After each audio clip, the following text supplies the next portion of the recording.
আপনি কি খেয়াল করেছেন অনেক কাঁদার পর হঠাৎ করে বুকটা হালকা লাগে? মনে হয় ভিতরের ভারটা যেন কোথাও নেমে গেল। আজ আমরা জানব মানুষ কাঁদলে হালকা হয় কেন। এটা কি শুধু আবেগ নাকি এর পিছনে আছে বিজ্ঞান? এই ভিডিও শেষে আপনি কান্নাকে আর দুর্বলতা মনে করবেন না। তাহলে কান্না আসলে কি? মানুষ 3 ধরনের কারণে কাঁদে। 1. শারীরিক কান্না, দুলুপ পেঁয়াজ ব্যথা। 2. রিফ্লেক্স কান্না, চোখ পরিষ্কার করার জন্য কাঁদে। 3. আবেগজনিত কান্না, দুঃখ কষ্ট ভয় আনন্দ হতে আসে।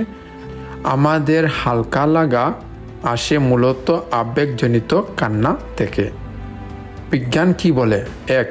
স্ট্রেস হরমোন বের হয়ে যায়, কাঁদার সময় চোখের পানির সাথে বের হয়।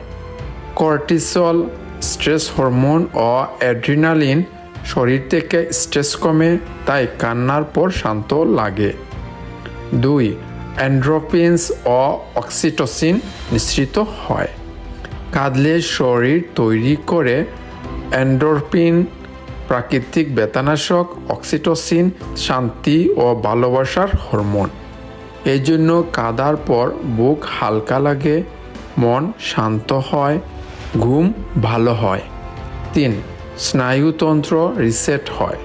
কান্না আমাদের প্যারাসিম্প্যাথেটিক নার্ভাস সিস্টেম চালু করে এবং যা শরীরকে বলে এখন শান্ত হও। মনস্তাত্ত্বিক কী বলে? 1. জমে থাকা আবেগ বের হয়। আমরা অনেক সময় কথা বলি না, কষ্ট চেপে রাখি, শক্ত থাকার অভিনয় করি। কান্না সেই চেপে রাখা অনুভূতির রিলিজ বাটন। 2. কান্না নিজেকে বুঝতে সাহায্য করে।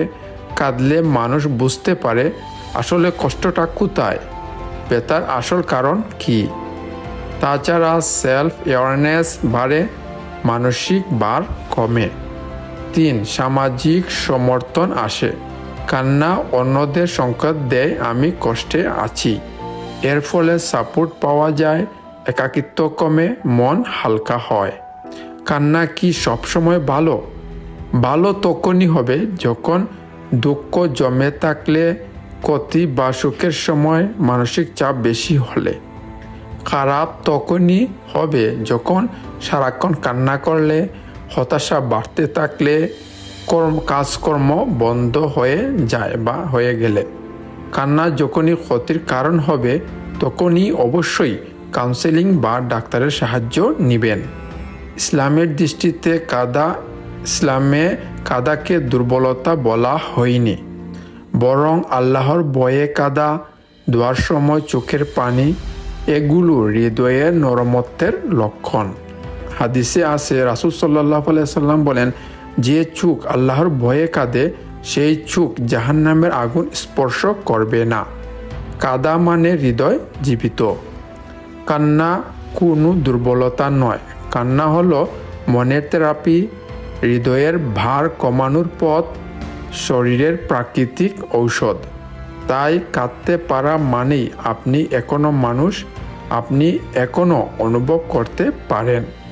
ভিডিওটা যদি আপনার ভালো লেগে থাকে আর এমন মন ছুঁয়ে যাওয়া ভিডিও পেতে চ্যানেলটি অবশ্যই ফলো করুন বা সাবস্ক্রাইব করুন।